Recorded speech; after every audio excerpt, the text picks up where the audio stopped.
Hello everyone, welcome to Sanmarga classes. ಮೇಲ್ಮೈ ವಿಸ್ತೀರ್ಣಗಳು ಮತ್ತು ಘನಫಲಗಳು ಅಧ್ಯಾಯದ 40ನೇ ಪ್ರಶ್ನೆಯನ್ನ ಗಮನಿಸಿ. ನೇರ ವೃತ್ತಪಾದ ಶಂಕುವಿನ ಪಾದದ ಸುತ್ತಳತೆ 22 ಸೆಂಟಿಮೀಟರ್ ಮತ್ತು ಅದರ ಓರೆ ಎತ್ತರ 10 ಸೆಂಟಿಮೀಟರ್ ಆಗಿದೆ. ಶಂಕುವಿನ ಪಾರ್ಶ್ವ ಮೇಲ್ಮೈ ವಿಸ್ತೀರ್ಣ ಕಂಡುಹಿಡಿಯಿರಿ. ಓಕೆ, ಸೊ ಇಲ್ಲಿ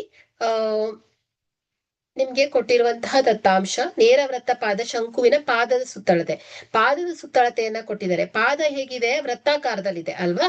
ಸೊ ಹಾಗಾದ್ರೆ ಇಲ್ಲಿ 2πr C is equal to ಏನ್ ಹೇಳಿ 22 ಸೆಂಟಿಮೀಟರ್ ಇದೆ. ಸೊ ಶಂಕುವಿನ ಓರೆ ಎತ್ತರ ಎಷ್ಟಿದೆ? 10 ಸೆಂಟಿಮೀಟರ್. ಓಕೆ, ಶಂಕುವಿನ ಪಾದವು ವೃತ್ತಾಕಾರವಾಗಿರುತ್ತೆ. ಸೊ ವೃತ್ತದ ಸುತ್ತಳತೆ ಏನಾಗುತ್ತೆ ಹೇಳಿ? C is equal to 2πr. So ಹಾಗಾದ್ರೆ ಇಲ್ಲಿ ಇದನ್ನ ಸಬ್ಸ್ಟಿಟ್ಯೂಟ್ ಮಾಡಿದ್ರೆ 22 is equal to 2πr. Okay, so r is equal to ಏನಾಗುತ್ತೆ ಹೇಳಿ?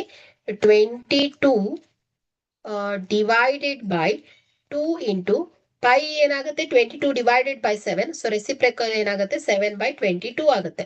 So 22 1s 22 1s. ಸೊ ಇಲ್ಲಿ 2 1 2 3.5.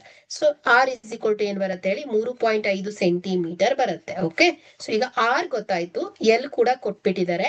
ಈಗ ನಾವು ಶಂಕುವಿನ ಪಾರ್ಶ್ವ ಮೇಲ್ಮೈ ವಿಸ್ತೀರ್ಣದ ಸೂತ್ರದ ಸಹಾಯದಿಂದ ಏನ್ ಮಾಡ್ಬೋದು? ಇದರ ಬೆಲೆಯನ್ನ ಫೈಂಡ್ ಔಟ್ ಮಾಡಬಹುದು. ಸೊ ಶಂಕುವಿನ ಪಾರ್ಶ್ವ ಮೇಲ್ಮೈ ವಿಸ್ತೀರ್ಣ ಇಸ್ ಈಕ್ವಲ್ ಟು ಏನ್ ಹೇಳಿ? Pi r l. So pi is 22 divided by 7 into r 7/2 r 3.5 ಅಂತ ಕೂಡ ಬರ್ಕೋಬಹುದು. L is equal to 10. Okay, so ಇಲ್ಲಿ 7 1s 7 1s, so 2 1s 2 11s.